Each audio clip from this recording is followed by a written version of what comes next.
Good evening, friends and foes. Pull up a chair, pop a cold one. It's time to get a tad belligerent. Let's get silly. What's up, everybody? On tonight's episode, the boys record late at night, so we gotta be quiet. And we talk about we do our belligerent beverages, and we finally get to our Book-A-Holics Anonymous, where we review Fairy Tale by Stephen King. Obviously, there's tangents and stuff throughout, but that's what makes the show interesting. Hope you guys like it. Here we go. Yay! What's up, everybody? Welcome to episode 1 or 2 of A Tad Belligerent. This is your boy, T-Wade. Benjamin Augustus. And Danny, man. That's right, the boys are back and better than ever. And we are trying to figure out what level we can get to, because it is a late night for us. Timestamp it is 9/11 on a Monday. Funny part is you asked me if you could be quieter, then you just went back to the normal. Because I don't know how. Because I don't. I did. I said, Dan, like, how high can I? Like, how loud can I get? You're like, how about just like not your normal thing? And I don't know how to not do that. So I think you just sped it up a little bit. You were just saying, so I just, you're just like, what's everybody? I don't know, because my brain didn't That was comprehend. funny. Like, and then I don't know what else to do. Like, what's up, everybody? Welcome to episode 1 or 2 of A Tad Belligerent. All right. Like that sounds way worse. Put everybody to sleep. That's what I'm saying. Like, so that's not gonna fly. We should just start our ASMR channel. Let's start a what? ASMR. Is that the weird porn stuff you look at? Okay. That's what's morphed into. Our first premium episode. We'll be talking about that, but that's another time. But that's right. The boys are back and better than ever. So it was finally time for us to do our Book-A-Holics Anonymous. We have blown that off as much as we can. Do we remember when we announced? When was the I last one? do. You remember? Because I don't. It was definitely a while. I don't have my phone on me, but It had to be a minute it was ago. definitely a while ago. Well, because we always do it when we do the last book review, right? Correct. What was actually even the last? Was it Treasure Island? If that's No, hold on. no, it's not. It was your book, wasn't it? Because I picked this one. Treasure Island. Look at the Instagram. Look at Tad Belligerent's Instagram real quick. Okay. It might have It's been Treasure Island, dude. Like, we're looking at That's like fucking crazy. Thanksgiving time. No, we're looking at like September, October. No, not that bad. But hold on. While I'm doing this, I actually ran into an alumni on Saturday. I was at a baby shower, and he was the bartender. He goes, hey, Coach, way to go. Hey, buddy. I don't know who you are. And then then he goes, what you up to and everything. I was like, just hanging out. And then I go, and then like somebody else came up. He's like, well, tell about your pod. So I told him, I got a podcast. We just did 101st episode. He goes, what's it called? So I wrote it down for him. He's like, I'm definitely going to listen. I'll tell my friends. I was like, all right, bud. Fuck yeah, dude. Yeah, give me a Guinness, please. Now you know when he was talking Jesus. to you, he did not remember your name. He has no idea who you are. Oh, shit. Whoever you are. That just kind of, that's true. Hey, buddy. So tell Tyler your name, please. Oh my So god. I believe it was episode 88. Because it was a Black Flag episode, Black Flag and the Pirates. You said 88? So that was 20 episodes ago. No way. No, it wasn't. No, it my wasn't. math is wrong. That's 14 episodes ago. I think it was 88. I remember doing a Black Flag episode Yeah, that would have been 14 for episodes Treasure ago. Island. And I don't know if we've done one since. Dude, seriously, that's really bad on us, if that's the case. Yeah, 14 episodes ago, bro. Yeah, I can't 8, 12. It sounds That's like about 3.5 episodes months ago. I've been through, yeah. That makes Well, that's makes sense. all of February, all of January, all of December, mid-November. Yeah. Good call. You did say that right around December, or right around Thanksgiving. 2 weeks We've before. done so much. I like looking at all the shows and movies that we've done since then. We've done so much stuff. Because we also did 10 episodes of fucking Tad Belligerent in between that. I mean, Yeah. fucking Tadlocks. Tadlocks in between that. Holy shit. So meanwhile, all of our listeners have had this book finished Yeah. since They've their had Thanksgiving Yeah, dinner. they've had this RB. Our bad. So, but anyway, we're going to get to it today. But Fairy before Tale we by do that, Stephen King. what'd you say? Fairy Tale by Stephen King. Yeah, Fairy Tale by Stephen King. Book a month. still freaking hilarious. We do the best we can, guys, all right? We do the best we can. No, in fact, one of the guys, Ben, was listening to a different podcast or audiobook or something about this book that we were reading, and the author. Ben? Did I say Dan? I meant to say Ben. Sorry. No. I thought You said one of the guys, and then One you of the said guys. Ben. I thought Ben. when you said one of the guys, it made it seem like you were talking about someone not in this room because we're both right here. Okay. Well, but they're not here. So. No, I get it, but I get it. You're talking about. I knew what you were saying. All right. So All right. Ben, All right. to solidify what we're talking about, was listening to either like a podcast or an audiobook or something about Fairy Tale from Stephen King. Yeah. And one of the commentators said he finished the book in 2 days. And guys, that's not us. Yeah, he was real easy. He was real easy to read. That's 605 pages. It's over 600 pages. This book. So no, He was nobody easy- here is reading easy this in read. 2 fucking days. He said, I started listening on Audible, but it just wasn't fast enough for me. Yeah. I wanted to get it. I wanted to read all of it, so I Well, started he's a reading. speed reader. Oh, he. Well, yeah, I'm a fucking dingus. Like I don't even know how to say people's names. How am I gonna read I 600 will- pages, in 2 days? I did up the speed because I don't do audiobook. I just look it up on YouTube, and someone just had put out. Actually, so good thing we waited this long because someone just put out a good version of the audiobook on YouTube Nice. like 5 days ago, 6 days ago, and the previous version that's been up sucks dick. Well, there's some versions up there where just the person's not a great reader. For They don't sure. have a good voice that you want to listen to for 24 hours. But this AI was good, even if it mispronounced some of the words. I didn't care. Oh, it was done like it was AI. It had to be because they were mispronouncing they mispronounced AB Okay. ab. Every time. It was just ab every time, and it was just like, okay, you stupid piece of shit. Well, But the Audible version was perfect. done awesome. It had to be. You pay for it. Stephen King also was Yeah, on it and did part of it it. makes total sense. Yeah. If you want it for free, though, it's not a bad pirated one to do. But we'll talk about that later. So that's why it takes this guy so long to get these books. Is just one, we're not that quality readers, and two, we got other shit. We're trying to review movies, TV shows, sports stuff. And this guy only reads books and one at a time. Yeah. Fuck out of my face. Exactly. Like just chill. So I can watch a 12-episode anime in 2 days. Like, what are we talking about? Yeah. Whoop-de-doo, guy. Absolutely. All right, but like I said, so we'll talk about the book and kind of go and all that good stuff. First, we're going to start with our world famous Belligerent beverages. So because I picked the book, it is also my week for beverages. I went and hit up one of the newer local spots that has been very good to us so far. One, they sell individual cold beers. So for me, who likes to get the beers at the last second, it works out really well. What are you referring to? The wine and culture place. By, Mutiny? Yeah. The only problem is they only have the one. They got one, They but got it's one one case. more than the store. True, and the guy said that he'd order whatever for us. Yeah, and so far every time we've gone, I have not found 4 beers that we haven't had. Sure. You know what I mean? So I've been, fortunate there. Unlike the Loft, who also has just one thing, this has each individual. It's like going to 7-Eleven and having Exactly. one of each soda available type Yep. situation. And actually, the guy who warmed me up is pretty cool. He just moved here from PG County. He said, "So what's Elkridge like?" I was like, "Oh boy."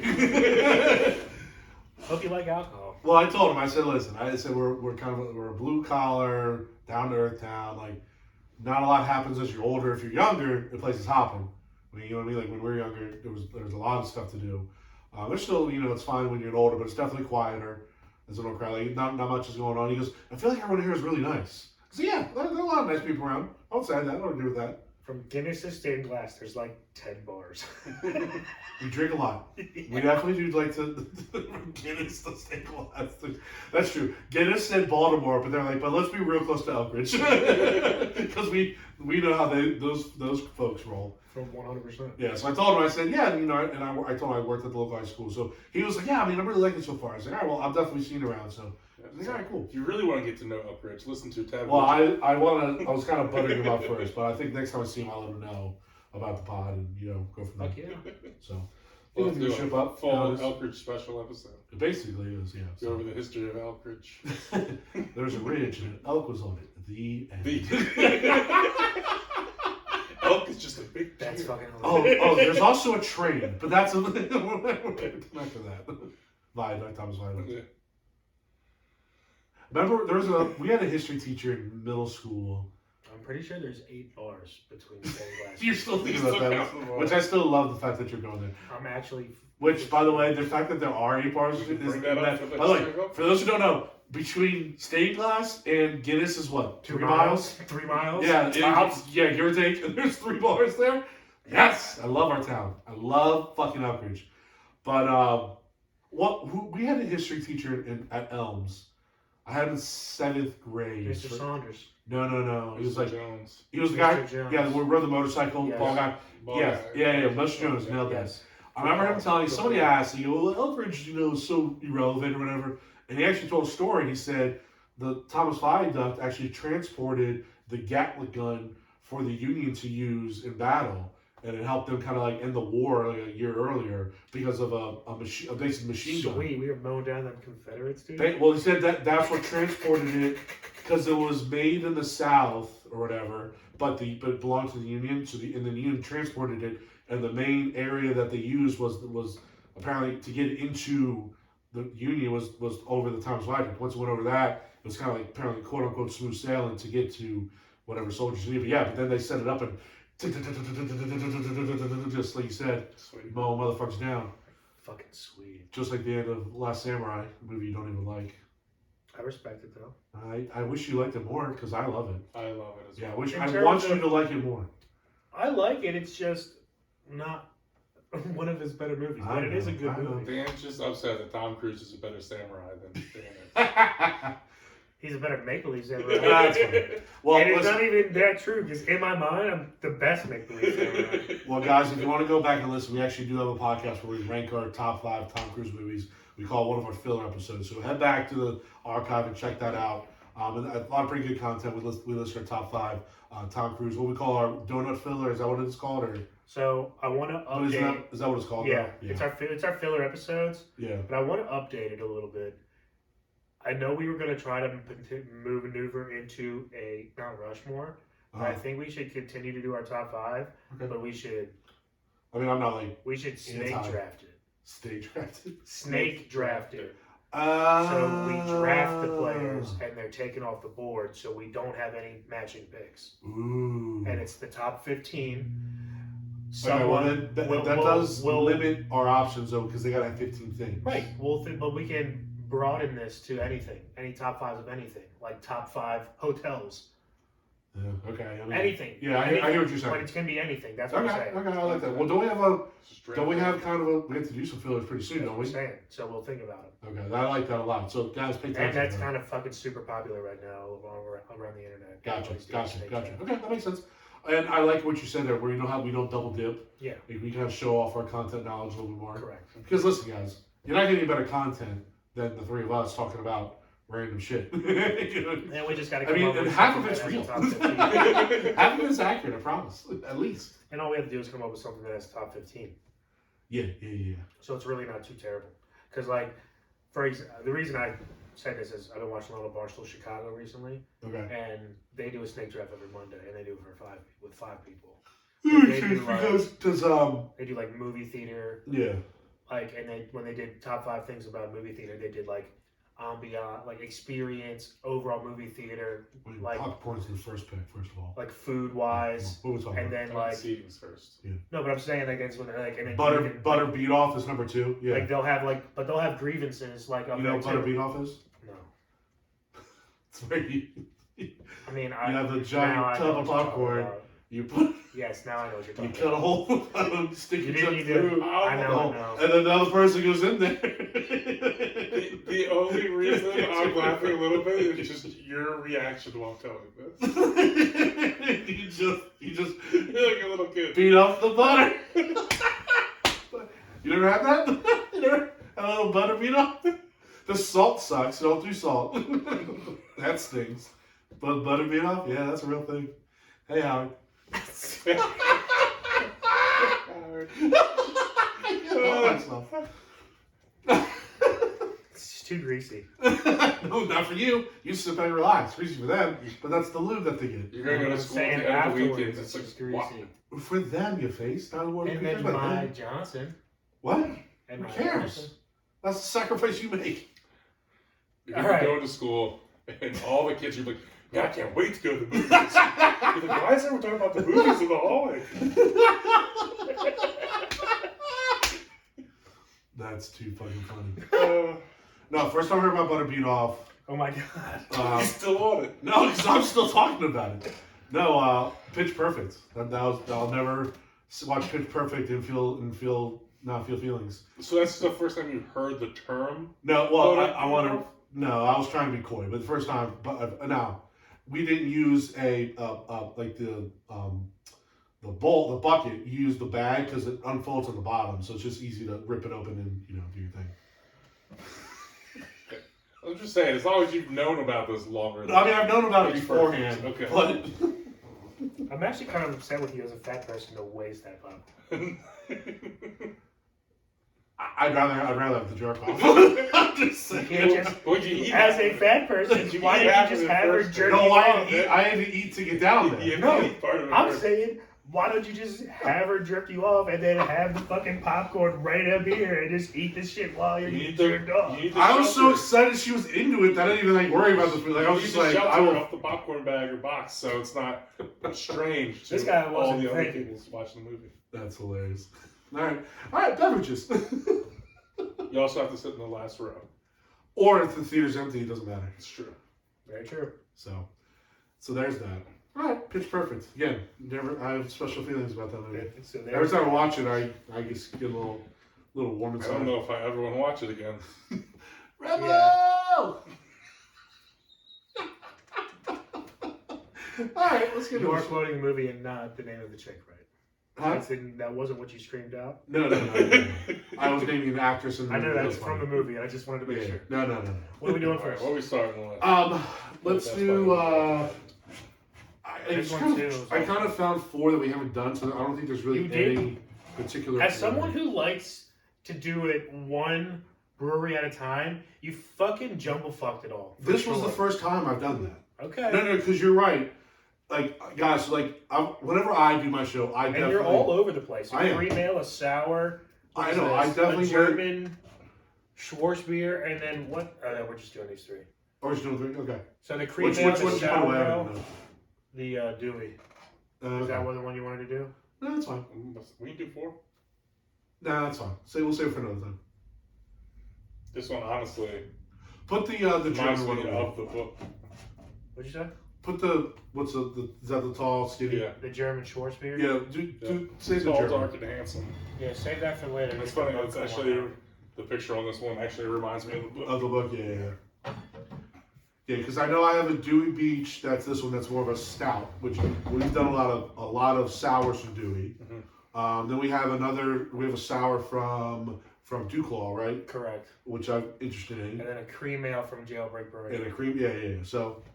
So all local, well, mostly local. We got 2. We got a Laurel, Baltimore, and a Dewey Beach. What do So you want to start with? let's do the jailbreak first. Let's get freaking weird.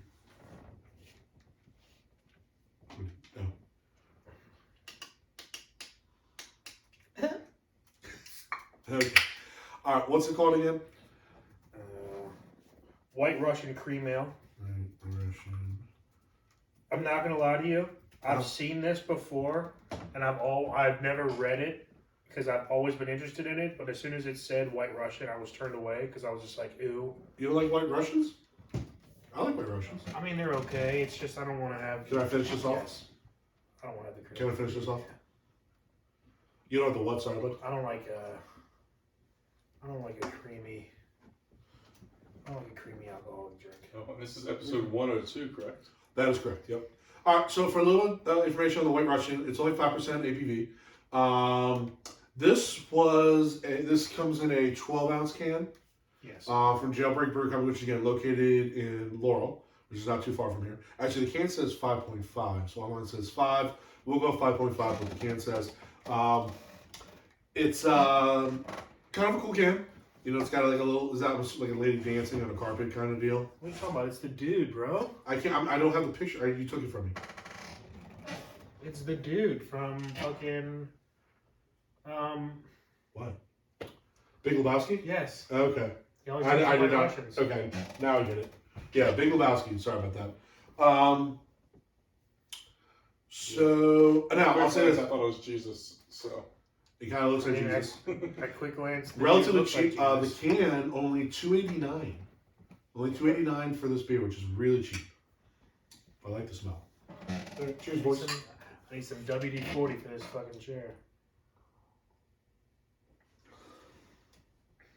Okay.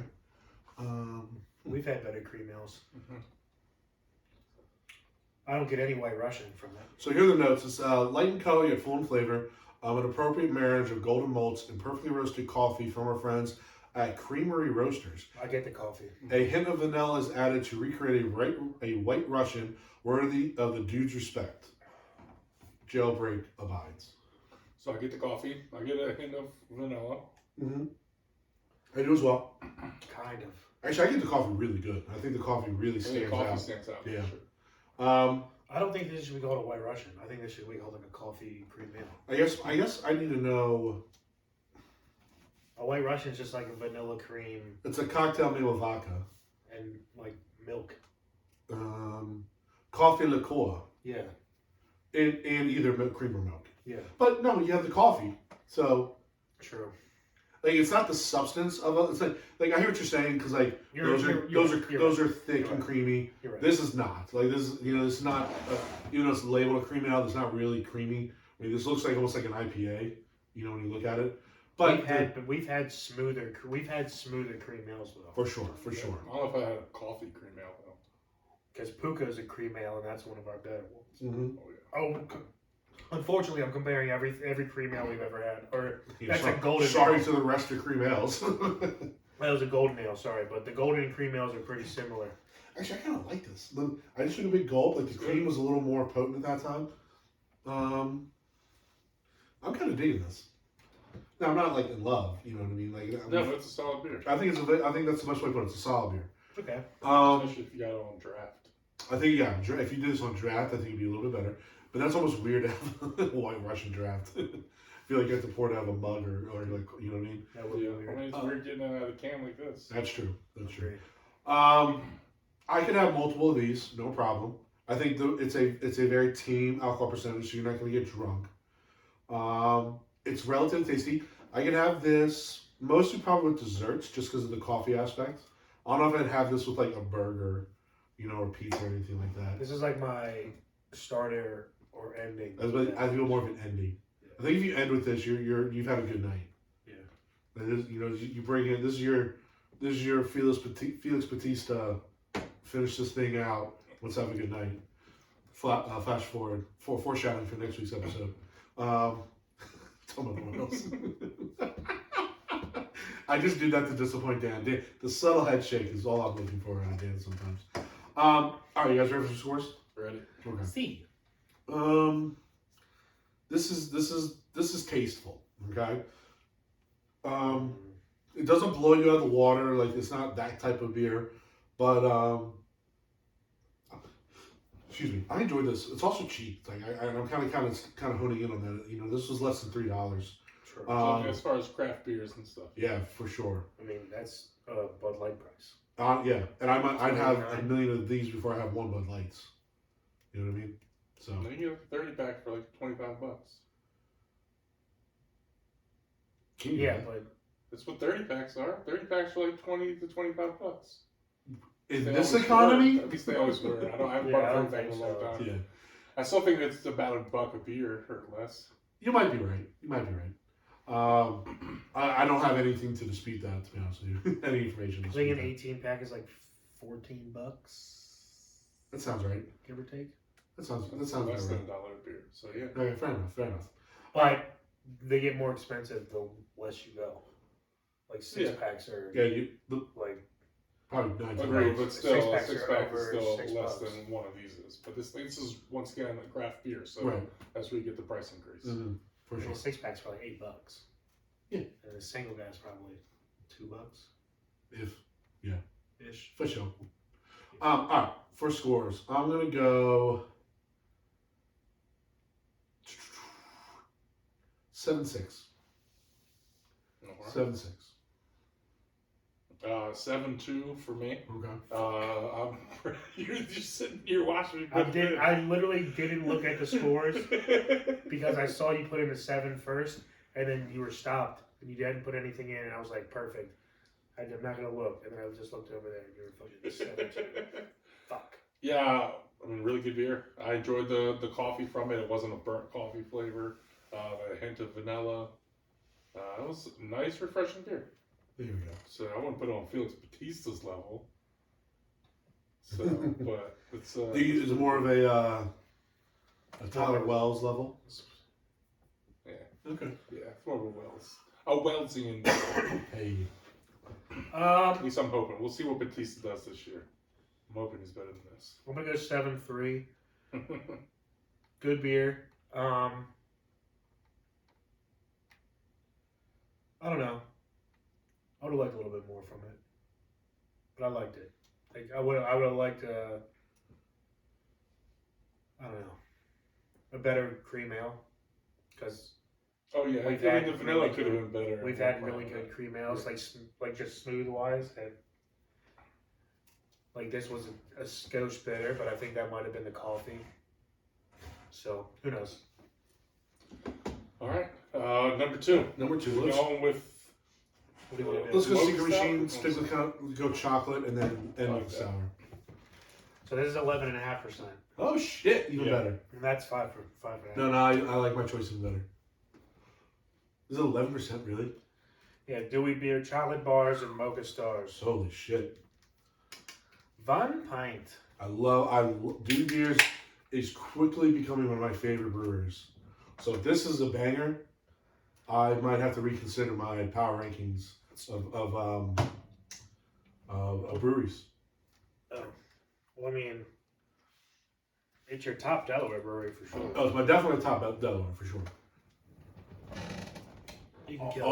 RAR and Beer Farm are probably my top 2 overall, with Dewey probably 3rd. Can I finish this? Yes. If I want, maybe if I want to. Oh shit, guys. Okay. Wow. Well, first of all, it looks like we're about to drink oil. Yeah. It's a I dark. mean, we're all pretty filled up too. Yeah. Okay. Fair enough. So this is a 16 ouncer, so it's definitely a big one. But yeah, 11.5%. Okay. Here, pass that bitch back. So I can. You got it. All right. And then cheers, bro. Cheers, Benson. Cheers, Yeah, fans. this bitch. Okay. God, that's really good. That's rich. That is strong. That is really good. That's tasty. That's strong as fuck. But it's really good. And that's a big time chocolate taste or flavor. It is. Holy fuck. That's a dark. So it's chocolate. What chocolate bar? Chocolate bars and mocha stars. I get the mocha big time. I get both. All right, this beer. I get the mocha first. You can tell that it's 11.5. For sure. 1 billion%. Listen, and like as far as like the notes, it's pretty simple. A rich and roasted coffee flavored stout with sweet chocolate end notes. Those sweet chocolates from if this was dark chocolate, it would not work. But I think you have to have the milk chocolate to kind of cut through the alcohol and through the mocha. Yeah, it reminds me a little bit of the last Saga chocolate one we had, where just because of the high alcohol percentage, I think this tastes better though. I think it does. 100%. And, Yeah. But you're getting that like almost alcohol sting and If I had Sure. one of these, potency. I feel like I would be hammered ass drunk. Like 1 16-ounce can of this? No, you're not having 3 or 4 of these. Like first, like Fuck no. my That's the stomach's last already time I got sick. it's I kinda had, like, heavy. 5 of these. Bro, that's why I put it's it down kinda for a heavy. second. I took 2 seconds. He and said, I was "Put it like, down for a Holy second." fuck, this is heavy as shit. Okay. It's like drinking Quick Cream. But it's delicious. It tastes great. No, yeah, no, this is good. Now, This is dangerous as a closer. I don't know if you want this as a closer. Again, though, if Because you with get that this out, 11.5%, no, but if you get this out, you get this in the little that's true. You're not getting 6-ounce Yeah, glass. but that- if you Dan's drink right. the whole pint, But you're not and getting. you're that. already kind of wasted. They don't- You're both saying the right. You're both saying the right thing. Yeah. Yeah. Ben, like if you're at home drinking this, Yeah, you're it's fucked. a different animal. Yes. But you're right. If you're at a bar and this is They're not- on tap, They're they're not giving it giving to you in one of these. Like they're giving Oh, it to yeah, you. you're not getting the full one. You're getting the like Dan talking about that little whatever like it's the called, little, like a like little the bowl little- that you yeah. hold underneath. Yeah. Yeah, the little like whiskey smelling glass. yeah, almost. yeah. Maybe like a half wine glass if they're out of shit. Whatever that fucking Sam Adams Emporium used to come in, or Right, whatever the fuck right. that shit was, because it was like 18%. By the way, so you know what's great though? There's no bad aftertaste. Like you don't get the burn. The chocolate kind of goes away. Like I just want to go back in now and taste it again. Like because I don't have it in my mouth anymore. I was worried though, because at first I smelled like raisins. Dude, you know how thick this is? When you tilt it, there's still so much left on the. Oh, it's got legs. On She's the, got legs. It's got legs. Yeah, She's there's got still legs. so much left on the glass. It's viscous. Oh my god. Yeah, it puts a shade on it puts a tint on the glass. Oh yeah, she's got legs for sure. The Stacy Kubler of beers, if you will. Towson's finest. Be what? I gotta finish this. I'm trying. I don't know how. Seriously. like It was I was just thinking the exact same. I almost want to put like some whipped cream on it. Like, I was just thinking. I was like, yo, this needs a little creamer. if you put like some of the last one and this one, mixed it. Actually, do we have any Ryans? That's what I was gonna say. Little Ryan's in there. Yeah, baby. No, sir. Naturally, That got cleaned out over the holidays. that makes sense. Fucking It's funny okay. on the site that I'm on. It talks about like similar beers. Like if you had this like a tiramisu beer or like even just tiramisu cake, that'd be phenomenal. This is a great dessert beer because it's heavy enough. But if you had like a cream, like you were just talking about, I almost wanted to just like a la mode this, like give this with ice cream, almost because it's I almost think you'll be too, fine there too. Yeah. almost like a too coconut heavy with cream like cake. a big heavy decadent dessert. Plus this would be a little too heavy. I mean, I think if you just did like a Carvel chocolate cake, you'll probably be okay. I think you'll be fine. Coconut cream cake with it. I mean, I could get on board with like that. like you could do like a pie almost. Maybe. Yeah, even just I don't know if like an apple, not like an apple. No, like plain pound cake would be delicious. Oh, with that this. might actually be like with some chocolate drizzle. Now we're talking. Yeah, but this is. Wait, what are this we talking provides about? This This is provides the enough. chocolate. This is You enough don't even need the chocolate. You drizzle. don't even need it. Yeah, you I might could be right. do You just might a not need. plain- You almost Just gotta whipped be able cream. to- Just whipped cream. Just because, Pound cake, whipped cream, you're good. and What just if that almost cleanses the palate to have another sip of dunk this. it vanilla, like a scoop of vanilla in the cup. Yeah. Or get like an old fashioned donut, the one that's already kind of plain already. A cake donut. Yeah. Nice. Now we're talking. We're so fucking Like fat. from fractured prune. Yes. Now I want vanilla wafers. Yeah, Crunchy no vanilla thanks. wafer. Dude, Ben and I are on the vanilla wafer team. You're just, I don't know why you don't like it. Lame. 78-year-olds. I'm talking about like the vanilla wafer, like cookie, not, but I also like the vanilla wafers. I like those too. I feel like you just said the same thing. Wait, is there a difference? I'm talking about like the wafer with like the layer and then cream, layer cream, layer cream. That's completely different. Those are different, yes. Those are. What is But that? they I are don't know like what you're wafer. talking They about. are like wafer cookies. Yes. aren't I've been thinking you've been they? thinking Well, about before I vanilla was wafers. talking about vanilla wafers. Vanilla wafers are Yo, delicious. vanilla wafers are gross. Yeah, vanilla wafers are delicious. What are you talking about? I don't know So what you're like talking you about. know how they have like strawberry, chocolate, vanilla. They're like It's like a cookie? yeah, it's like Yeah, a there's two wafer cookies with like cream it's like in the a middle. Twix. It's like the inside of a Twix, basically. Not Twix. Kit Kat. Like the inside of a Kit Kat, basically. It's Okay. the wafer. And I can buy this like at the grocery store? Yeah, and it's 100%. just like vanilla. Yeah, they're I'll have to look this up. crispy. later. Yeah, Dan's pull up a picture. Okay. Okay. I'll take your word for it. Yeah, strawberry wafers and stuff. Okay. All right. The Before we vanilla get wafer two ones before we are get the into two best. more tangents, and while Dan's looking that up, let's do some scores. Sugar wafers. Sugar wafers. Or Okay. what they're called. Okay. Okay. Now I know what you're talking about. Keebler. It's yeah. It's sugar. Once you said sugar wafers, that clicks for me. It's almost more like Those are fire. Yeah, they're rectangular. That's what I'm talking about with this. I I'm talking thought about vanilla bro, loaf like that. But you're right. The sugar wafer with this would be mine. That's what I I love was sugar for. wafers. Because it's light, you know what I mean? Yes. only time I like Nilla wafers are when It's it's tough on because like they're pudding both called cakes. wafers, but they're two different types of They're things. two very different. So vanilla What's the- wafers, like the crispy ones, I like with this. Like Nilla wafers that I like in banana pudding and stuff. I would Ugh. also eat Only those plain time- with milk. I like Nilla wafers is Is with in banana pudding. Yeah. Mm. I like them plain. I don't finish this. Yeah, I gotta finish this, bro. Then we can actually Alright. yeah. And I'm drunk. Fuck. Actually, I do not recommend chugging this because the alcohol hit hard It's at a the sipper. end. It's definitely a sipper. Bro, Whew. it's like this Yeah. is like fucking I know what you soy want. sauce, dude. Oh. Look how freaking squid inky that is, dude. That's crazy. Squid. But it's good. Looks like tar. But it's That's so funny because fucking like wild. it's not like heavy in You your got mouth or your Dirty throat. brown It's water. kind of crazy. No, I don't. I didn't bring water with me. Here, open up that LaCroix real quick. I'm gonna wash this off. That's hilarious. All right, again, let's do some scores. Let's get this thing moving. I enjoy this a lot. It's one of the better stouts we've had in a long time. I think. I don't know if it's our best stout, but in recent months we've been really struggling with stouts. I think this is one of the better ones, if not the best one. There's definitely some downfall still. It's almost too much alcohol for you to just kind of dive in and really love it. So you do have to kind of tread lightly with it. You buy a 4-pack, it'll last you a while. If you're healthy, you know, if you're smart about your life, if you want to deliver. So I'm gonna go. This is like if you're feeling bad and you like. Well, if this was me Saturday night, I might. Oh god. Yeah.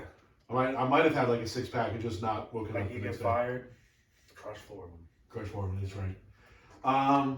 But I do think you can have this with foods, but specific foods, desserts. Like we talked about some light desserts. You can't have this year round. This would hurt in the summer if it was hot. Ew, gross. Yeah, I don't even want to think about it. That would hurt. So there's a lot of drawbacks, but it is a high quality drink. I wouldn't have this during a meal either. I feel like it would make me full if it was like. If I had this with a nice Like a dessert burger. that we talked about, I Yeah, think that'd be pretty with a good. dessert is Yeah. where you go. Oh yeah, if you're at a restaurant and they brought, like you said, brought this out with a scoop of vanilla ice cream, awesome. I know you're cooking. I'm gonna go again. I want to give this a bigger score, but there's just too many drawbacks for me to go crazy. But I'm gonna go to that tier. I'm gonna go 8 flat Okay. because it delivers on what it's talking about. It's high quality. There's just some things that are either too much. They're just too much of. No, I'm right there with you. I'm going 8.1. Okay. Because I gave the Nordic one from Saga that was kind of similar to this. That was an 8 flat for me, and I think this is just a little bit. It's a little bit. You What guys I were do? high 7s. I guess high sounds. You were Makes high sense. 7. I forget exactly what it was. Then I feel High good about that. sevens. I feel good. I feel good about that. So, I'm going 7-9 on this one. Okay. I kind of think it's a little too much. No, that's to say it's a little too much. it can't It's be. actually just a little too much in my opinion. Alcohol wise, just like for being as viscous as this shit is, it had an okay mouthfeel, but Yeah. this is sitting heavy on my stomach, and we had a third of it. It didn't drink. It Super didn't drink heavy; it's sitting heavy though, Okay. and Yeah. I It's see just- what you're saying. it's just a little too much for your boy. But I was like, whoa, damn. it Chill. tastes good. Rein it in. You know what I mean? But it tastes good, and It does that's why taste it's almost an 8 for me. Yeah. Yeah, with 11.5 alcohol. It's Yeah. almost like they went like 9 and had a little squash of cream instead. That's what Yeah. I'm. They could tinker with this a little bit. Yes. And maybe we call said it that like about- like if hey, and I'll admit it. Listen, you call 11% this beer the bitch version. You know what I mean, or the JV version. I'll be totally This is content a with that. Spinal Tap. Like, they need to crank it back down to 10 instead of turning it up to 11. That's what I'm saying. 9 to 10, and then a little squidoosh of cream. Yeah. Yeah. You should just And then say you're- chocolate then you're bars. wrong. I probably like the chocolate bars and mocha better. They just need to leave the stars out. All right. It's a little, like you said, it's a little too much. So you should cut it back a little. All right, last beer. That's You're hilarious. wild. You're wild. All right, this is from Duclock, and then I was just caught up by the can because of all the pretty colors. It is a sour. It's watermelon and what else? But you have the can. Sour me, watermelon, cherry. Yeah, I mean, I feel like The sour ale with watermelon and cherry. That's what I just said, Dan, you idiot. Doesn't this look like the candy though? The purple, Yeah, kind of does. like the dipping, like the chalk dippers. It does. Yeah, Right? the cherry one with Yeah. So when the you cherry Google it, dipstick in the first powder. thing pops up are nerds. Nice. I honestly, when I first But yeah, the fun dip is what you're talking about. Yeah, fun dip, I'm yeah. talking When about I first fun dip is thought money. when I first saw it, I thought of annihilators. That's good. Oh. Fun dip was one of my go-tos, man. Are you clearing that out, or are you just pouring right in? Yeah, I'll clear it out. This is pretty much like water. It's just got a hint of the fruitiness, but we're pouring fruit in there, so it's really not that big of a deal. All right, so while Dan is pouring drinks, so online we're looking at a wistful tart sweet sour with an iconic cherry watermelon flavor combo. Crack open for a crisp candy scent with a sip that packs a juicy punch. You seriously gotta have it. Seriously? Seriously? Seriously. That's what the Dew Claw is telling us.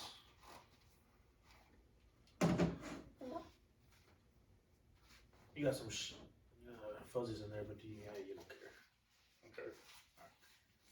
Yeah, I was gonna say, That's what I would say. Kills germs. YOLO. well, Nope. I went to school. Alcohol kills. I don't know about 5.5% alcohol. I'll just pour some more. I was saying My glass. I'll just pour some more Mocha Stars in there. Oh yeah, that'll do That'll it. kill it. That'll kill it. All right, I can finish. Yes, it. sir.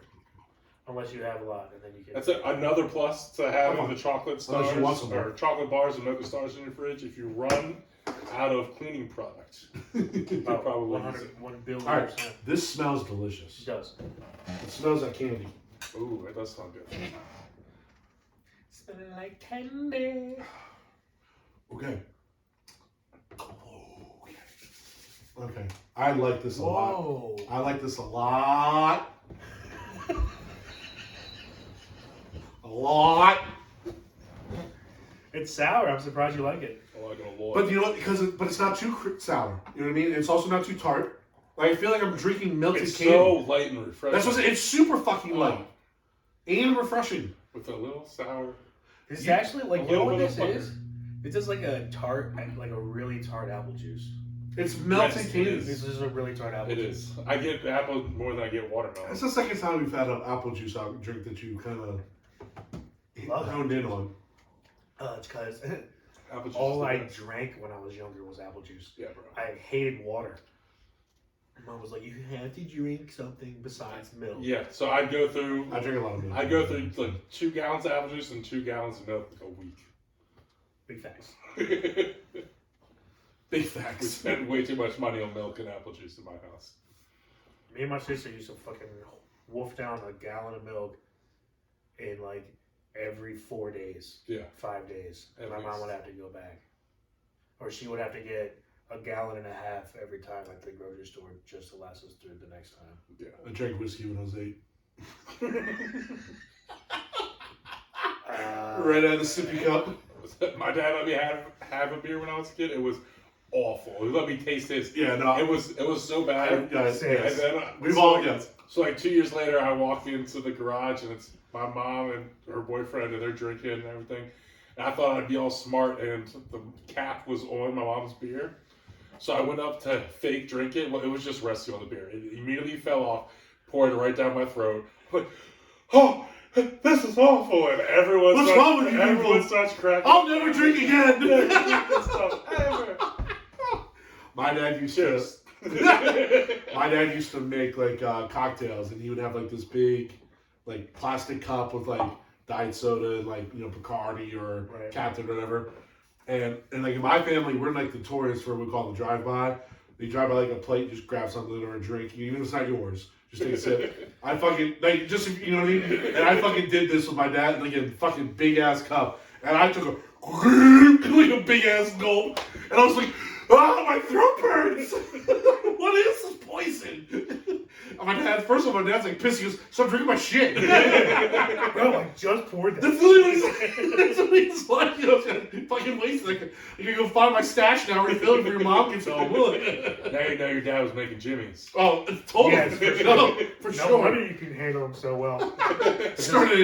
Jimmy started at 8. Freaking by birth, you had it in your blood. Dude, I would think it. My dad knew what he was doing. He let me try beer. He never used to let me try beer at all. And we were on vacation one time, and he had a fucking Rolling Rock or something like that, and it was like a pale ale, and I fucking. That's a nice segue though. Rolling Rock's pretty light.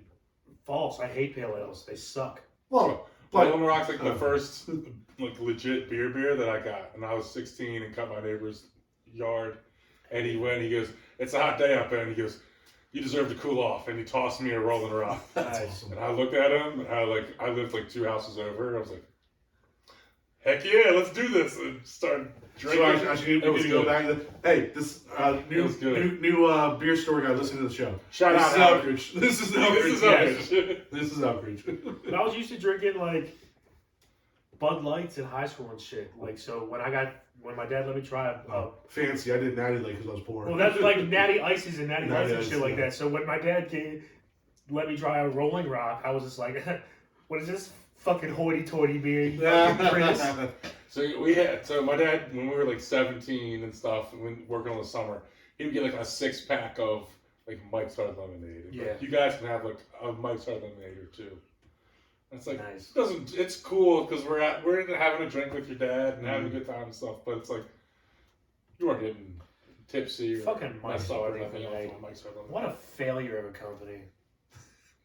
Dude, all of these companies are Their doing commercials their- are funny. all of Yeah, these but- companies are doing I them get what you're better saying. now. Yeah, it's who they were, and now everyone else is doing like seltzers and all these kind of drinks like Mike's Hard Lemonade better than Mike's Hard Lemonade. All these companies are doing them better. And it's like, not even like, is beer companies doing them better than them? It's like, yo, you guys fucking suck. And now that distilleries are putting mixed cocktails on the shelves, Mike's Hard is game over, dude. Shout out Mike's Hard Lemonade. You want to sponsor this? Oh. You want to see someone do a complete 180 and be an all-in Mike's Hard Lemonade guy? We will only drink Let Mike's them Hard sponsor Lemonade this on the podcast. Fucking showering that shit. I don't care. I smell already. What do I care? show. Mike's Hard Lemonade. It's just shower. We all sticky. First off, Body by Mike's Hard Lemonade if they sponsored us, dude. I would only drink Mike's Hard Lemonade. I drink the shampoo. I don't You even think care. that we would have an alcohol review anymore? No, it'd be all Mike's Hard Lemonade reviews. Mike's Hard Lemonade body wash. Mike's Hard Lemonade soap, candles, curtains, hand wash. We did it all. That's hilarious. All right, Suntan lotion. We're like burnt or crisp. Mike's Hard Lemonade. like Kramer in the It's side. not working. Mike's Hard Lemonade 1 terabyte PS5 edition. That's so fucking funny. All right, let's talk about this beer. Let's do some reviews. Let's talk about something that's Oh, hand me not that Mike's beer. Hand Hard me that Lemonade. can bag. All right, so. Oh fuck! Hey, right in front of you. Right Right in front of you. We keep them there on purpose. It's not Mac. That's why we can't have nice things to get Mac. This is literally my school computer. You're an idiot too, because you poured it and It's- it didn't go any in your cup. It went right over your Well, cup. I didn't know it was gonna do that. It went Well, look right at it over this way, his cup. Tyler. No one will ever know that you poured alcohol on your school computer. Hey, Howard. So for him, for reference, man, No one will ever know. he went like this, and it went over his I know. cup. Like, it was just like literally the liquid was like fuck you. It was so not like god damn it. I feel like he poured it like a little bit away from it too, and it just was like, It's like fuck you. Yeah, so you want to talk about Mike's Hard Lemonade when you're reviewing me? Yeah, that literally it was literally angry at me. God damn it! I fucking bought you. what? I The beer. fucking bought you. Oh the my beer. god, I thought you meant the laptop, and I was like, didn't they give that to No, you? no, You're no. buying your own equipment, you No. fucking loser. But he's gonna have to now. Property needs to be right there. Nice. Like how you put your own stickers on it too. Damn right. Now he's gonna have to buy. I want to put more stickers on it, but Now you don't have to buy it. whatever. They'll take rid of the stick when they give us when we go back to Mac in a couple years. They'll give us we'll do new Yeah, stickers. then. because the county will get a big deal. On Exactly. So whatever it is, they'll just sign Whatever whatever the the deal is. I'm Yeah. sure Dell gave them a bunch of money. That's what exactly. Oh, yeah. No, you're right. That's the only reason we switched. Not because it's a better product. Hey That's guys, definitely that's not. how definitely- everything in the world works. No, I'm hip. It's just annoying. But all right, for the love of God, let's give some scores. It's funny because I think this is the best beer of the night. If we like talk about it. I know. Again, as the boys talked about earlier, it is super light, super refreshing, very crisp. I think that a tardy apple juice is kind of spot on. What Dan's talking about. It's only 5.5%. Well, but I don't want to say the word only because that kind of refers back to the old drink. Like I want a little bit more with this one, and a little bit less with the other one. This one's screaming a shot of Tito's in it. Oh. No, Jameson Orange. Where's the Jameson Orange? It's over there. Behind Ben. No, not working. Go catch it. Jameson Orange. Like, I just want my oh yeah! Oh my god, look how big that fucking bottle is. So big. We could get a smaller one for the show. God, hopefully this one doesn't spill everywhere. Ooh, orange with the sour. This is gonna be interesting. Anybody else want to Put partake? it right there. It's gonna be interesting. It would be Tito's would be the one for this. Smelling it already makes me excited. Actually, you can just put it right behind that other Jameson Orange, just as like it's like a backup. Like it's like the first Jameson Orange is bodyguard. Cheers, boys. Cheers. That's a fucking home run. Jameson Orange. Here, seriously, try it.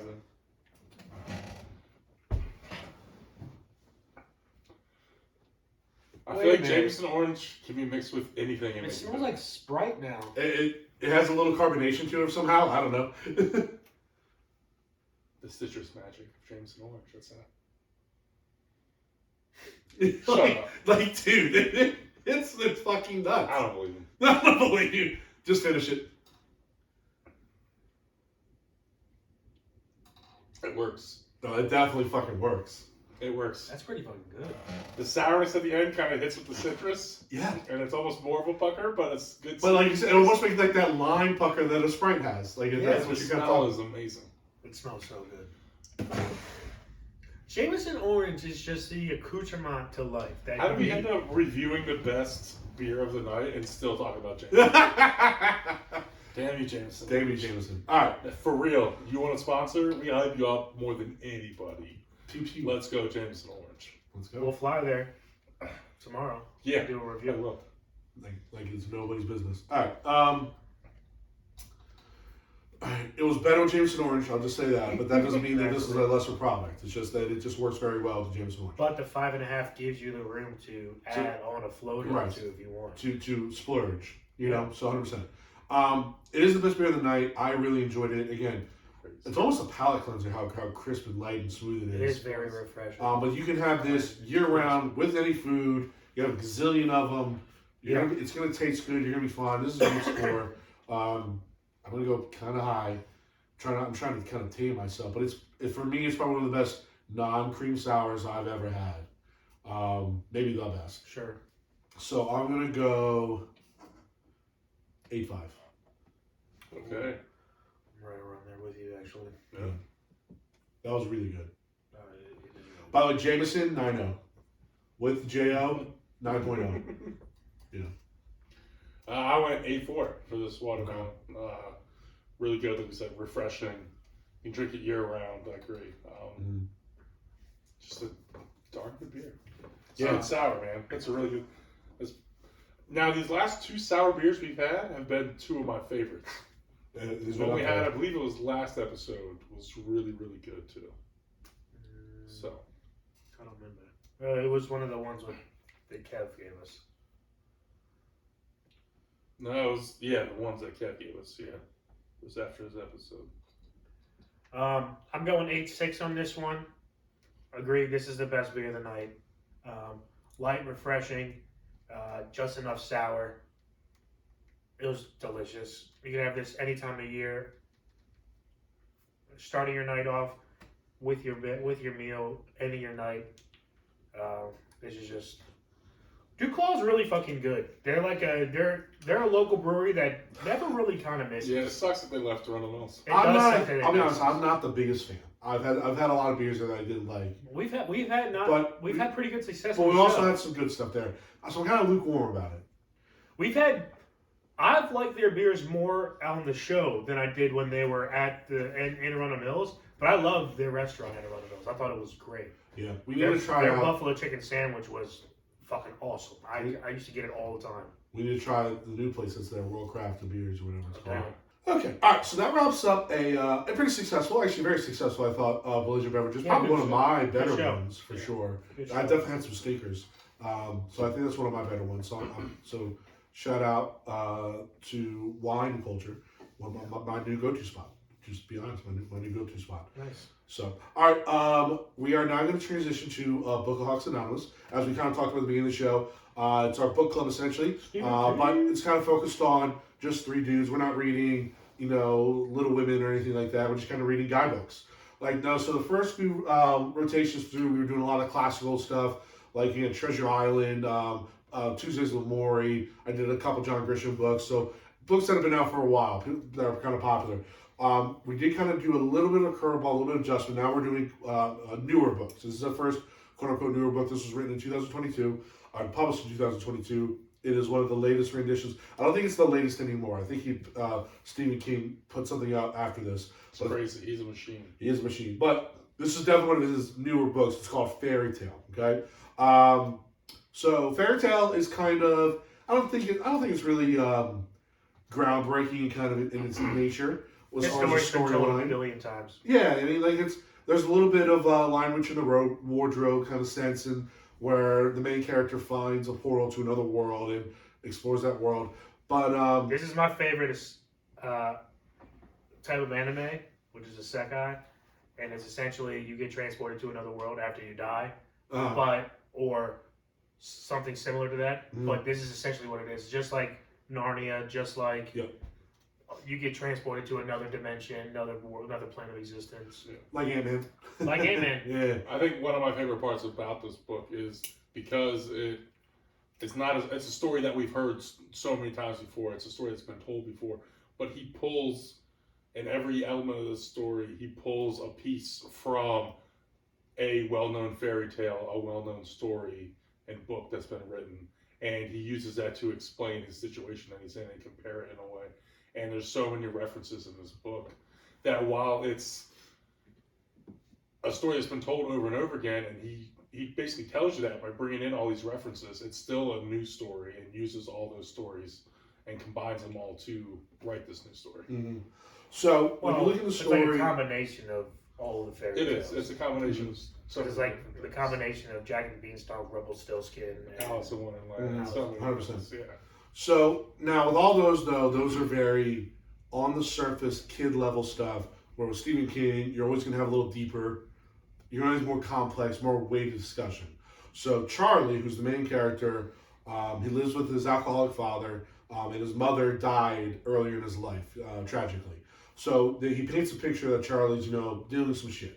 But obviously, but not obviously, I should say obviously, but he also paints Charlie as this relatively successful high school kid. He's a good athlete. He's got friends. Blah blah blah. He's a good neighbor. So he shows this kid that on the surface looks like things are cool, but he's dealing with stuff. And again, Stephen King is going to have whenever he has his main characters, he always has some flaws with them. John Grisham does something very similar, which I like because it makes it more relatable, and I think it gives the story a little more grounded level, and all of their stories a little more grounded nature to them. You go, I can think this is happening, other than the magical wormhole to another land. Mm-hmm. But we all know Charlies in our lives. Yeah, you know what I mean? To Charlie. Like we all have friends that are Charlies in a sense, where again, not the best home life for various different reasons.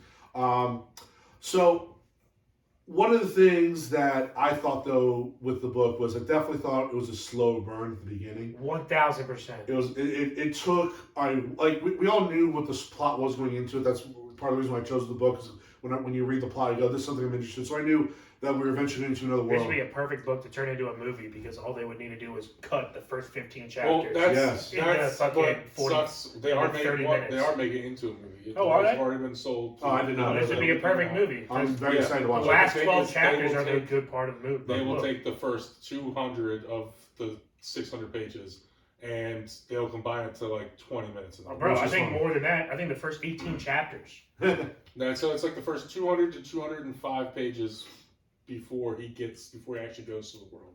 Okay. Mm-hmm.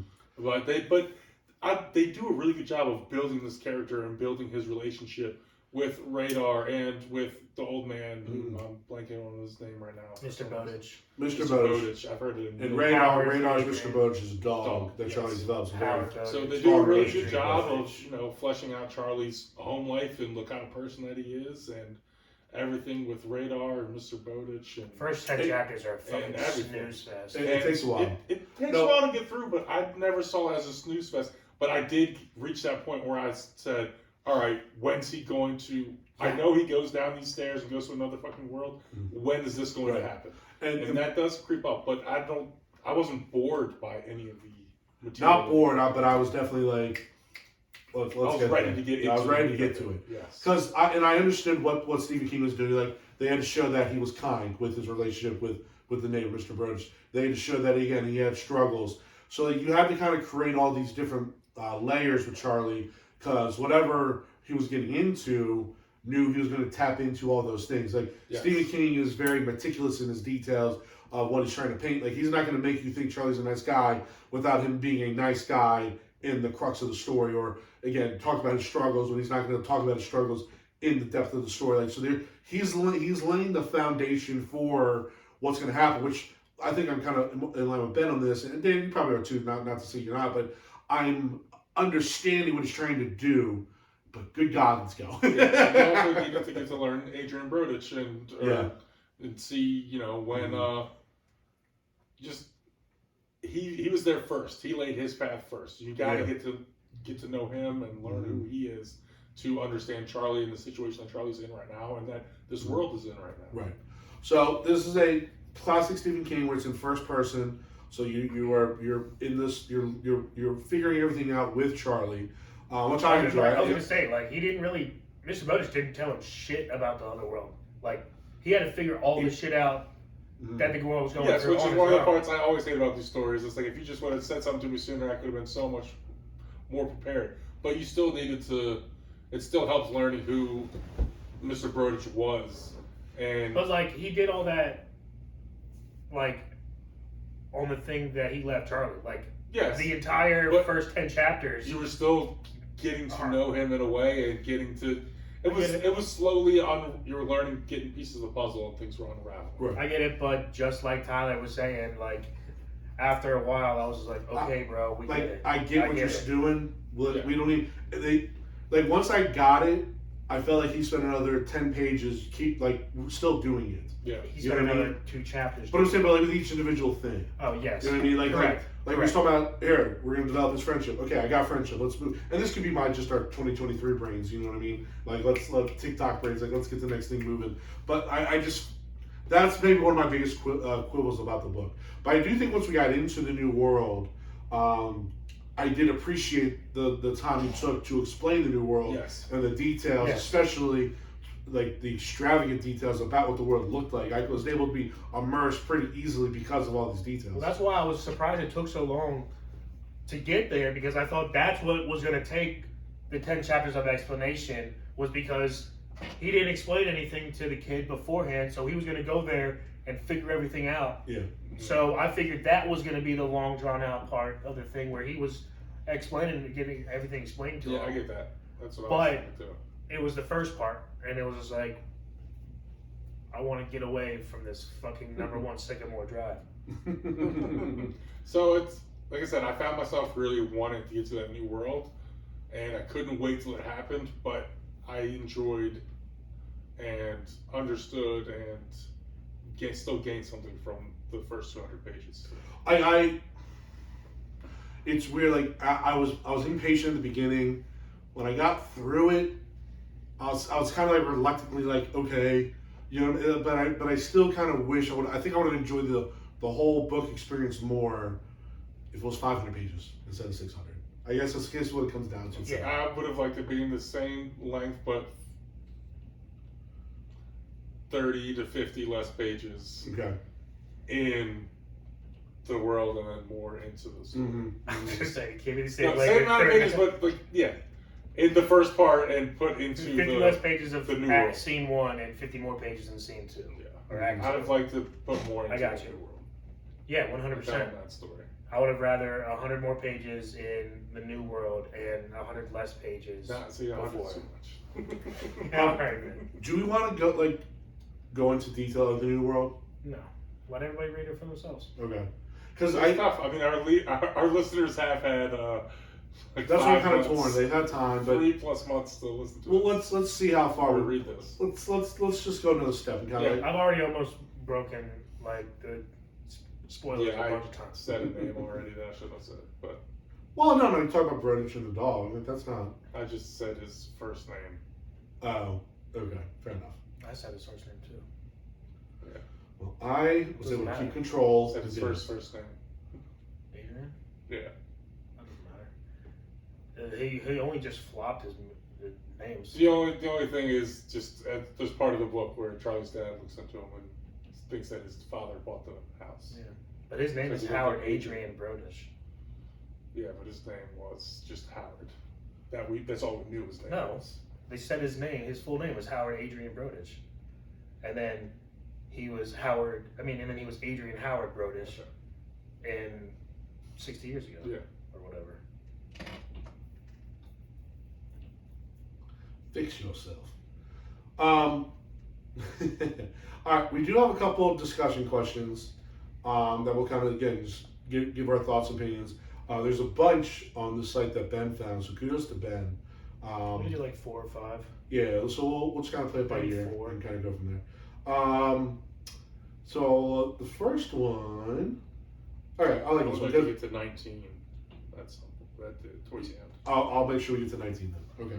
All right, so we're going to start actually the first one because we talked about again how Charlie is a loaded character where he's got stuff going on. So for this question, how does the death of Charlie's mother and his father's battle with alcoholism shape Charlie's worldview and influence his experience as a child and a teenager in fairy tales? And also, what ways does this traumatic events affect Charlie's relationship and the people around him, and how do they contribute to his personal growth and development throughout the novel?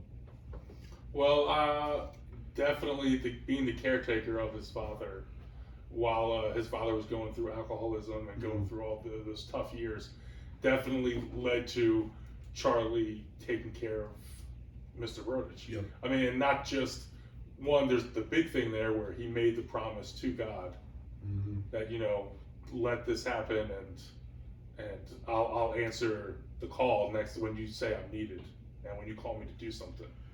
So there was that part of it, but it was also just like he'd become a caretaker. That's what he was kind of used to doing in his life. Yeah. And he saw that was needed in this situation, and then eventually saw that it was the bigger calling. It was the one that he had to do and needed to do. No, I think you're on definitely the right path, Ben. Like, I look at it as if he had to grow up sooner than his peers. You know what I mean? Like, he had to have bigger responsibilities than a normal high school kid. And because of this, he gained more perspective. I think that allowed him to address the challenges that he faced in the new world. And instead of being fearful of them or second guessing, he goes, all right, this is just another shitty situation. How do we solve it? Instead of like a normal 17-year-old would kind of freak out. Or he's been through the ringer. He's been and making knows shit. food and doing laundry and going grocery shopping since he was 9-10 years old. Or most adults, when they see an issue, they go, all right, how am I going to solve this? Most kids see a situation, they go, how can I avoid this? You know what I mean? He's grown past the avoiding thing. Jumps in and starts. Right, because he knows that sometimes you just can't avoid shit. Like, he couldn't avoid his father's alcoholism. Yeah. That's out of his control. So he goes, all right, how am I going to deal with this? Well, I'm going to take care of my dad, make sure he's alive. And vice versa, take care of me so I'm alive. Yeah, well, I mean, it's like even when he agrees to take care of Radar, the dog, not only does he take care of the dog, which is the only responsibility he really has in his promise, he starts cutting his grass and fixing his house and repairing everything because that's just who he is. That's who he's become. That's who he grew up as. He had to do the cooking and cleaning and do everything around the house. So he's not just sitting there, he's getting to work and he's improving the situation. I also kind of think of it as like you also see or read in the book that he acts out with Bertie Bird, his friend, and he does a bunch of dog shit things. Yeah. He does a bunch of horrid things. Yeah, he does. Like stealing the crippled man's canes and throwing them in the fucking pond. Yeah. He does some absolute horrid things as a person, and he actually, in my opinion, Stephen King writes it as he only does all these good things. He thinks every single time before he does a good thing of Bertie Bird and his bad shit. So he's almost like doing it because of how bad he was. It's almost like getting like Almost he like needed, balancing almost out. like balancing out the scales. Karma, like, or it's like he's almost For sure. he's repentant. I also in a didn't way. like at the beginning in the first 10 chapters where I get at the time praying to God and being like, yo, God, if you let this happen, I'll do one for you. Mm-hmm. But they consistently repeated like that's what he was doing it for 6 or 7 times after that. It was like, okay, bro, we get it. But it was just saying that he came to a tough road and where maybe he didn't want to do it anymore, but he was holding himself to that promise so much that he himself had to tell himself over and over again. And it's coming from his point of view of a future him, this whole story, this whole book. I just So thought it he was reiterated ironic. it, so you knew, but he also was doing it because he was telling himself this. I just think it's ironic that he had this godly purpose, and yet, friggin' months before that, he's throwing crippled. It wasn't months before that. That was years before that, though. Well, whatever the time frame. He was doing this when his dad was a drunk and everything. When he was acting out. And he made that But his promise dad- to God at the very end. Oh, when he made the promise. Correct. Yes, when he made the promise. I'm just saying. Well, that's part of the reason you can make the promise because he's doing bad things, because he's acting out, so he can make this promise to do something good later, and so he's not just going to be a shit. He's like, I know I'm being a shit, but if you help my dad with this thing, if you make it so he's not a drunk anymore, it's basically saying I'll stop doing bad things and I'll do what you need. Yeah, without this becoming like a whole religious thing, because that's a whole other topic for another day. Yeah, and it's not a it's big basically religious like book. as the faith called it. They talk about God the entire time. In a way, but I know, but we're not. I'm saying That's we're like not. his main not like thing God of going. though. No, what I'm saying is without the discussion turning into a whole religion thing, Yeah. because again, that's a lot deeper levels. He's what we call a born again Christian. You know what I mean? Where he's lived a sinful life. He realizes his sins have a price, and he is now repented and goes, I will change my ways in favor of something. So this is Charlie's view. Now Charlie got the favor and he's turned his ways around. Now we don't know how things go after the book, as in all books, you know. Again, we'll talk about the ending of the book in a second, because I think it's significant how it ends, especially with Stephen King and his history. But I don't know, like I'm not one way or the other with Charlie because of this. Because I just know of other, you know what I mean, people that have. It just made it weird that he kept bringing it up every single time. But it almost to keep explaining why though. He was no, I'm talking about that, and then also Stephen King bringing up like fucking Charlie literally thinking back to all the bad shit that he did with Bertie Bird every single time that he was over a conundrum of doing something good or not, like interrogating someone, or maybe going over the edge in some cases. He was like, oh, well, I already did this with Bertie Bird, so I can go over the edge if I want to. I'm not a Disney prince. Because of, like, sometimes it's a common thing. Into that well. Bro, over 18 hours of that shit, it happened fucking 27 times. But it never came off as a religious thing, and he was super religious. It came more came off to. I'm just made saying, a promise, and he was just holding himself to that. Those promise. 2 things. It was like the first half of the book. It was the promise to God. It was the second half of the book. It was like, oh, I'm thinking about all the shit that I did with Bertie Bird, and I have to get better than that. So that was just. It was. I noticed that, and that's what I'm saying. That was the biggest thing I noticed from the entire book, and that was the most prominent thing from the first act and the second act. It definitely brought multiple instances. It brought up but it wasn't the most prominent thing to me. Except it was the most thing that he talked about over and over and over again. I just thought it was, he beat a dead horse with it. I thought he talked to. He beat a dead filleta. He talked about his dad slipping back into alcoholism. Filleta? I'm not going to say it right, so.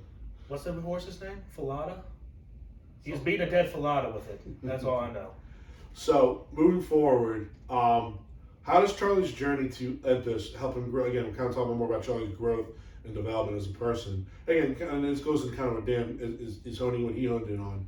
But how does his journey to Empus help him grow as a person, personally, professionally, and in what ways does his experience in the magic world change his perspective on life and relationships in the world around him? And then kind of just again continue on with this thought process. In my opinion, like him knowing how shitty of a person Mr. Bowditch was, What question number was that? 12. how shitty of a person Mr. Bowditch was, and then realizing like that Mr. Bowditch is actually like the fucking guardian of this planet type situation. I think that had the biggest impact on his change. Like he went from like, oh, I'm a normal 17-year-old kid, so now I'm like the protector of the realm type situation that he had to think about. So Well, I think that, if it was me, that would be the biggest thing. that holds on one of the bigger things is there's a lot of good versus evil. Sure. And where he probably didn't even label Mr. Roach in either one of those categories, but he definitely by the end, Yeah. he was evil, and he was like, well, "Fuck this guy." Yeah. And like it's weird because if I'm in Charlie's shoes, like it almost tells me, and again because he can almost reflect on this too. Like I shouldn't assume or judge. I'm not saying that he did, but like he should know that maybe not everything is what it seems. Especially when you look at Charlie himself, he paints a very positive image of himself to society with again being fun, being the good athlete, but deep down he's dealing with heavy shit. Like he can almost kind of relate to Mr. Broach in that way, where like he's just an old man that he's helping out, but then deep down he's kind of fucked up, and like so he can almost reflect and say like I need to now understand people at a deeper level before making any final conclusions. I'm not saying that he also like assumed or did, but he probably now in his mind goes, okay, this is a little bit life experience because I know myself and this person else, like, and these are two more influential people of my life so far. Well, I think he actually understands Mr. Bowditch at the very end even better because of the "a brave man helps, but a coward just gives presents" quote that they say throughout the book 10 fucking times. That's prominent for but sure. you get it because Bowditch left presents instead of stepping the fuck up and trying to help all these guys out in the other world.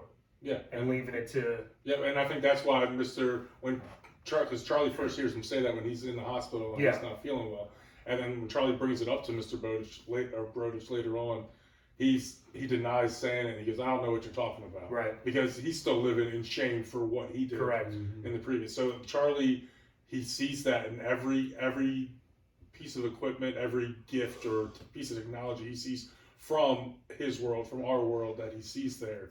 He goes, that's every time he sees that, that's when that line comes up. Yeah. Because this is just another example of the cowardness that Mr. Bowditch showed by leaving a present instead of helping. 100%. Yeah. And that helps him, I think, overcome some of his fears, and it also drives him to help out. But at the same time, if he doesn't get caught I guess we're into stuff now. Yeah. But if he doesn't get caught, who knows if he helps, or who knows if he just takes a healthy radar and just dips out. Just rolls out. Right? Because he was talking about going home. Yeah, that's the safest thing to do. Is to to accomplish a mission and go home. But because he really didn't truly understand what was happening until that happened. Yes, and those relationships that he makes after he's caught with those people there, correct, that's what truly changes him and turns him into the person he ends up correct.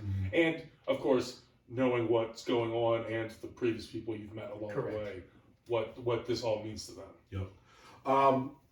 So for our next discussion question, this one kind of stood out to me because this talks about Stephen King writing in general. So Stephen King wrote this during the pandemic, and more specifically, he describes fairy tale as a release of his imagination in I can totally see that. Yeah, in response to the early days of the pandemic.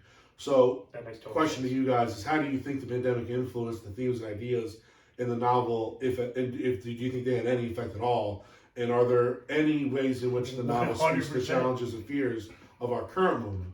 He was just holed up for the first 4 months, 5 months, and he was just like, his imagination was going nuts. So nuckin' futz. Yeah. And he just probably created this entire gray world.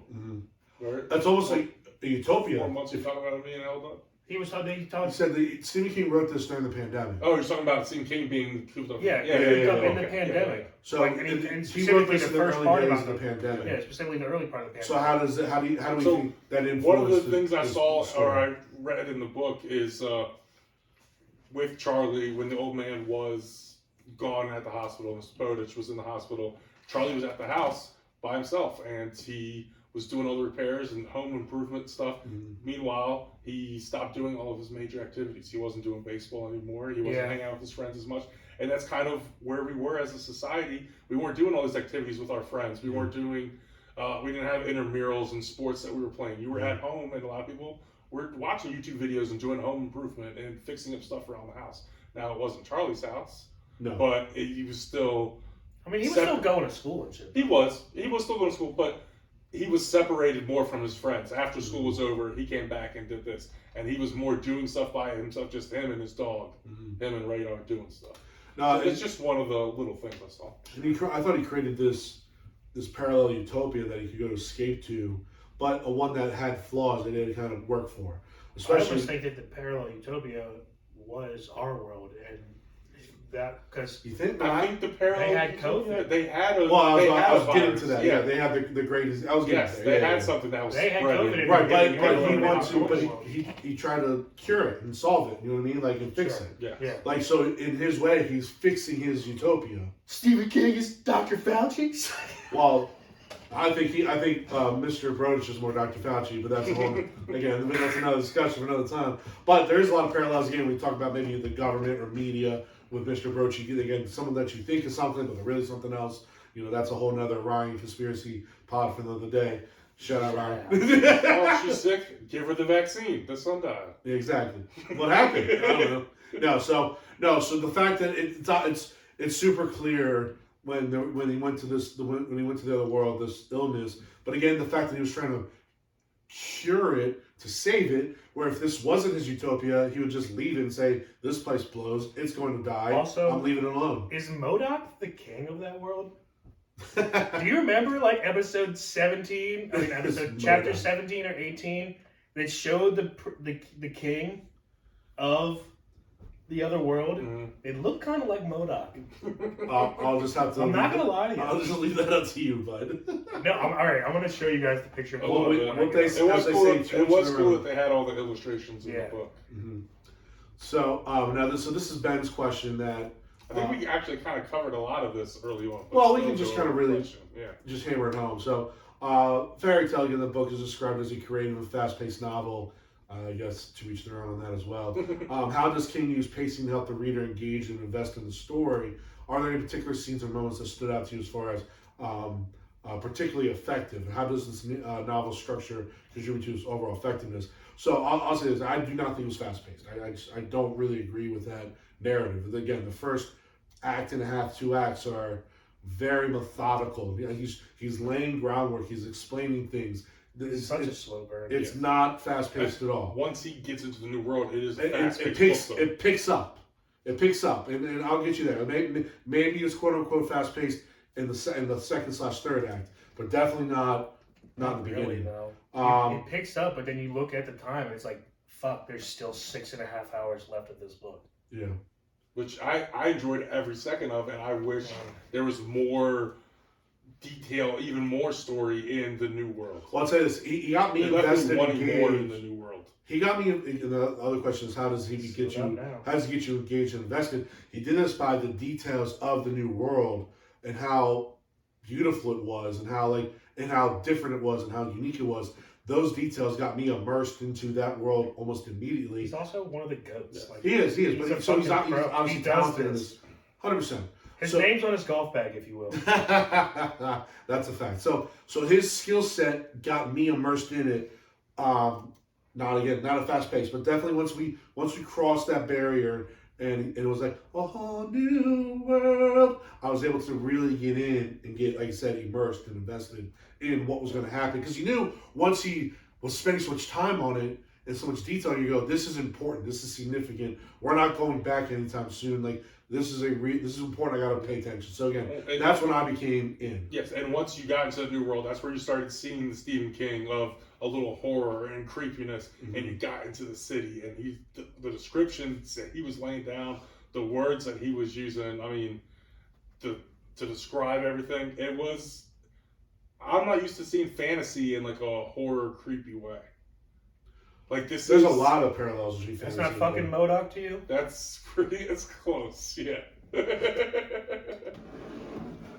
So, yeah, but I mean, It did just something. his travel, especially when he came back from the sundial, like that legit.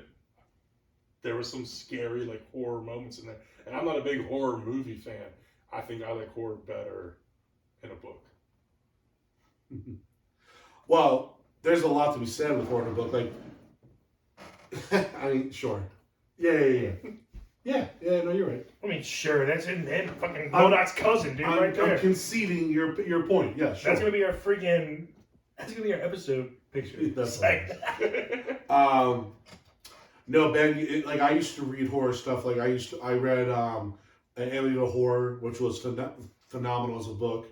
Obviously, like Stephen King has a million horror books where you talk about it.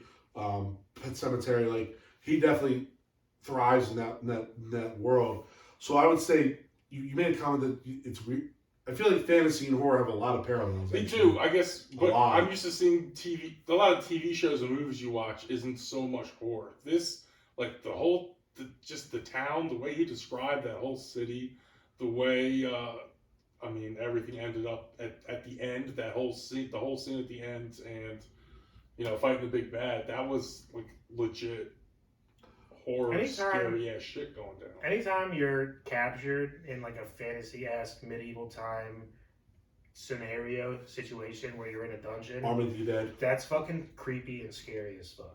Like that shit sucks. To me, this just took it to another level. 100%. But it's like that. I'm talking about the lines that horror and fantasy cross. Yes, like, they can cross. Every time that like that shit gets gruesome in fairy tale novels and shit. Yeah, it does. And we learn all the real history behind all the fairy tales, all the story nursery rhymes. Which I loved. They're all gruesome as fuck. Yes. I loved bringing in all the old nursery rhymes and fairy tales. All the into real this nursery book. rhymes. I loved the way he told the book from the character's point of view, but years in the future, writing back on his story and his time there and everything. Mm-hmm. I love that whole aspect of the book. It's a good book. Yeah. So I guess bottom line, guys, how do we feel about the overall experience reading it? Gotta read it. Honestly, this is right there with Tuesdays with Maury, like my favorite book we've read in the book club. I would agree with that. That's speaks volumes. I love this is my favorite adventure and everything. This Is is it? definitely my favorite adventure book so far. Up there with the quality of All books and everything. It's Tuesdays Maury, and I really enjoyed Bleachers. This by is Tom the- Grisham. This and that other book that I chose. Remember the one book I chose, my first book, the war book Forgot it already. about the friends. Remember their Yes, You- I totally forgot. It would have been way more interesting if you threw Do all you remember what I was those. talking about? I know. Yeah. They're been- way worse people than they. Yeah. Yeah, it would By the have been way- way more interesting if you threw that group of friends into this world. And I would have loved that other book. That you picked. Well, what I was saying Those was, died Yeah, so I quick. know, but it would have. this been book great. and that book were the only original reads that I've had, Okay. and I like this one a lot more. Sure. Obviously, again, Stephen King being the GOAT is better. I do think Stephen King fans will really like this, except for maybe the ending, because it is a happy ending, and that's definitely anti how most of his books are. Usually it ends with, half the people dead or missing or... There's also a fucked one-off. up. There's also a one-off. There's not going to be a second one. Right. Like, This sucks because I would love to get back to this world and learn more you about just it. read the Chronicles of Narnia and you'll be there, but... No. It's probably... Chronicles of A Narnia has lot of like religious 5 undertones in that too, bud. Chronicles of Narnia has like 5 books, dude. You'll be set. I know. So, Read Artemis Fowl. He goes underneath the world. Yeah, I know there's other books. I Middle want to Earth, read. dude. I want to read more of this. he butter beats off everybody. It's great. Okay. Episode 102, The Butter Beat Off. Love butter beat off. So, no, I think we all enjoyed the book very much. Yeah, you gotta read it. Now, this is definitely one of the segments that we don't give a score per se. No. Yeah. I guess maybe we should give a thumbs up, thumbs down. Must read or not read. Yeah, there you go. So, It's a must this read. is definitely, I Oh, think, a 3 yes. thumbs up. Yeah, Yeah. 3 thumbs up. Must read. The thruple approval. His turn next. Also, cool thing with the book club, and one of the favorite parts of this book for me, because of our book club in the podcast, was when he was exchanging gold with the man at his pawn shop, I guess we'll call it, and he makes the reference from Treasure Island, Yes. and I'm like, I read that book. I know exactly I'm what smart. I know exactly what you're talking. Yeah. Shut the fuck up. I know exactly what you're talking about. And to me, that was just a cool moment. Bringing that back. I'm smart. 11 o'clock on a fucking Monday. All right. On that note, let's get out of here. Back, but first, before we do, Ben. Ben, you All have a right. book? So, Yeah, no, as far as the rotations of the book, we just did me. So now, Ben, you are now up on what are we going to read next for the Book-A-Holics Anonymous? I swear to God, if you would have been like, I don't have a book, you need to push me off for a week. I'd have been like, yo, you have 4 months to have done that. Oh, What the sorry. fuck? Okay. You can just yell at me then. No, it's No, this book choice was actually easy for me. I didn't have to make a choice. Our good friend Red, No, Redrick. Griffin and Redrick, actually bought me a book for Christmas, and it is *The Shadow of the Gods* by John Gwynne. And It's a a big big ass ass fucking dragon on the front of it. It is a That's big ass sweet. fucking dragon. It is a fantasy adventure novel. Oh boy. I'll have to Love give that. what it's all. Love I'll keep that. a full opening. Okay. I mean. Okay. I'm a big like fan. I was literally about to do like the Lord of the Rings next. No, you were actually talking about that, and I would not be happy if you did that. That'd be It's awesome. like See Lord of the 900 Rings? pages. They're small. Yeah, so John Gwynne's a British author of epic fantasy novels inspired by Norse mythology and history. Awesome. That's gonna be fucking dope as shit. So I will say this is a trilogy.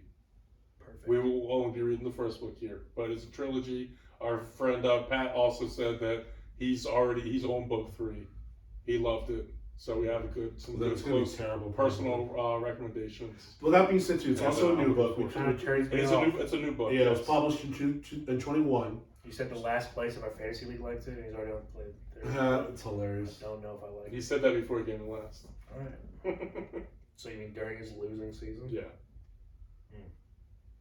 Okay. Yeah, I Alright. still talked and took Now, advice the from Shadow you of the when Gods, you came the in first of the last. trilogy, This is the first of the trilogy. or the last of the trilogy? The first. Are we sure about this? Positive. I hope so. Because The internet might be telling It even us. says right here, from acclaimed fantasy author John Gwynne comes the first in the Bloodsworn trilogy. Here we go. An epic of wild lands and wilder magic, yeah, so where not all monsters fight with tooth and claw, and the treasures of the gods come at a price. So this is, you said Blood and Bone? Now, the Shadow of the Gods. No, the trilogy. Doesn't matter. You just read it. Bloodsworn trilogy. Blood Sworn. The Bloodsworn trilogy. It's called the Shadow of the Gods. It doesn't matter. Well, we don't want to read the third. Yeah, Like- but it's called the Shadow of the Gods. That's what the book's The called. book is Not called not The the Shadow of trilogy. the Gods. I just want to make sure we're John reading in the right order. It's got a big dragon on the front of it. You're a big dragon. It says it's the Yeah, first in the yeah. trilogy. Yeah. Okay, yeah. The Hunger of the Gods is the second one. The third one is not out yet. So he's writing the third one as we speak. Boom. There you go. We So can't Pat even- is not on the third one. Well, he It is. says it's- yeah, he the is third on book- I guess he's on the third one. He just hasn't. Yeah, the third book is called Untitled. The second one that's is great. Damn, that's a That's a fucking great good title. ass name. Untitled. So, all right, cool. All right, well, all right, Ben. I'm excited. That sounds cool. That's mine. Let's do it. All right, so on that, Hopefully it'll Slightly be- shorter than Hopefully our it'll last be at book, the end but of not too March. much. But We'll see you guys in 3 months. I don't know, we have a lot to do in the next we'll month. play it so by ear. play it by ear. That's right. Ear. So, But years play it by will. ear. So, first off, love you guys for visiting us in the undisclosed location. That YouTube is bringing you. But you can also still find us in all your favorite iPod channels. You can already find us on Spotify, Apple, iTunes, all that good shit. Please give us a like, share, and follow on all our social media accounts. We both have individual, and the Tad Belligerent Mama Show has its own page on all those sites. So again, as many likes, shares, and follows as you give us, the better for us, the better for everybody. The more the people that listen, the better we can do with our job. Hell yeah. You know, we can get better equipment, travel more, do more things, make fun of each other, more butter beat offs, all that good stuff. More head shakes from these two guys as we talk. The disappointment that I bring you to, it just makes me so happy. So, on that note, we got nothing else to talk about. Next week, we are going to have, again, another world famous Belligerent beverages, but we will also have our full-blown Baltimore Orioles preview, not the Philadelphia Phillies like Ben is wearing. Yeah, fucking loser. Yeah, so we'll talk about kind of our projected roster, breakout guys. We'll kind of do a big deep dive into the Orioles as they are right now in the middle of spring training. By the Playoffs, time we maybe? talk to you guys next time, we'll be about halfway through spring training and really gearing up for the start of the season. So we'll kind of dive into that. So if you're a big Orioles fan, make sure you tune in next week. And on that note, we're going to get on out of here. So signing out, this is your boy, T. Wade. Benjamin Augustus. And Danny Matt. Keep living the dream. Peace.